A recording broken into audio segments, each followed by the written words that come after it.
Panic body.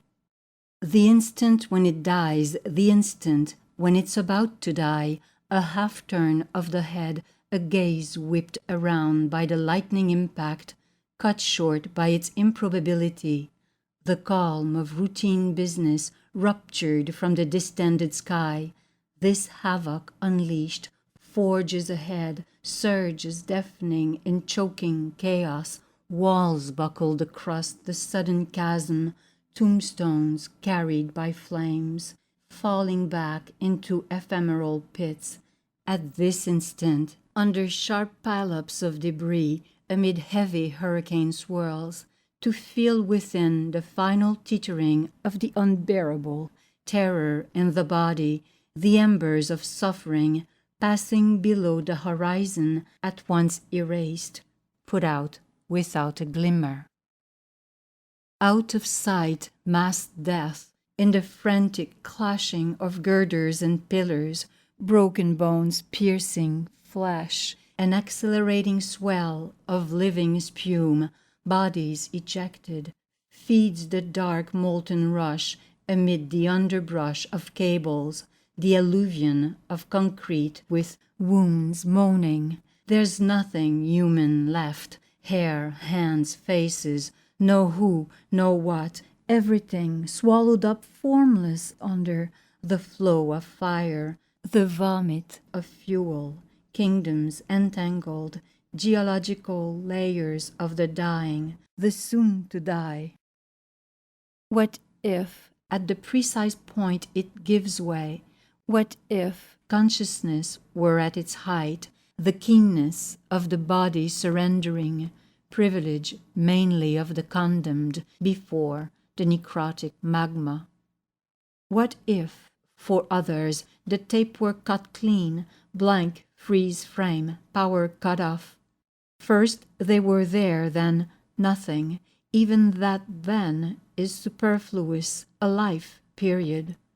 From obsession to fleeting intuition, inert clarity of the syntax to the rescue, the thought of death as final luxury, nerves afire.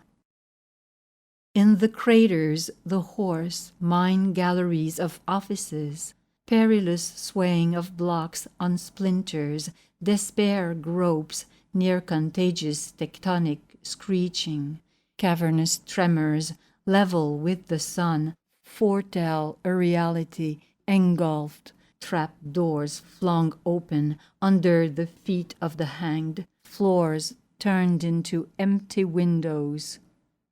The ropes of doom follow the cloudy downpour. Straight they fall into the sinking ravine with no time to bend. Lifelines sucked to the bottom into the immediate tumulus. Liquid masts of an architecture crumbling under the thumb of the sky.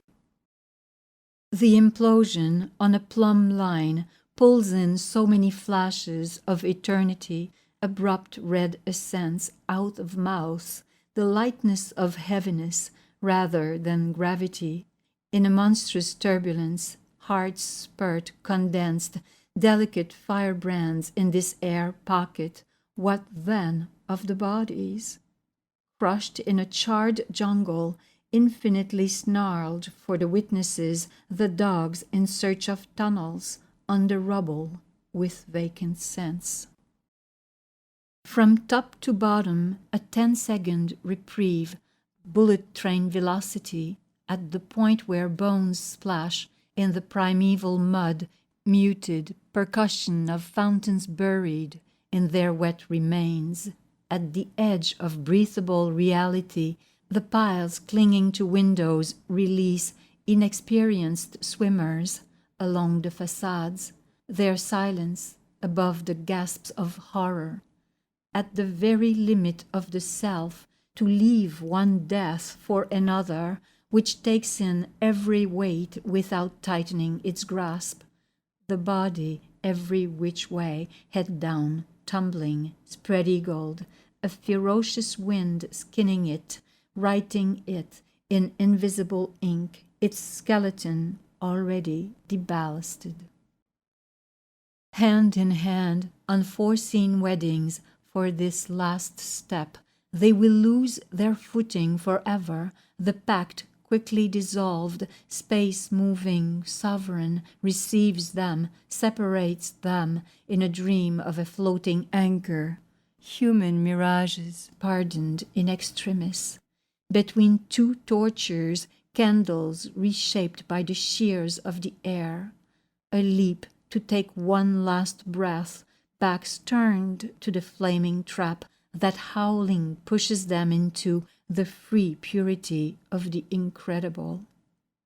It's madness to wait there, madness to let go, either flayed in agony or outside where it ends as the stone crow flies in the city that is still the city. Consciousness races, 360 proof alcohol, insane with lucidity, hissing fuse that is consumed in each aerial revolution. 100 drops of fear, 200 streaks on glass panes.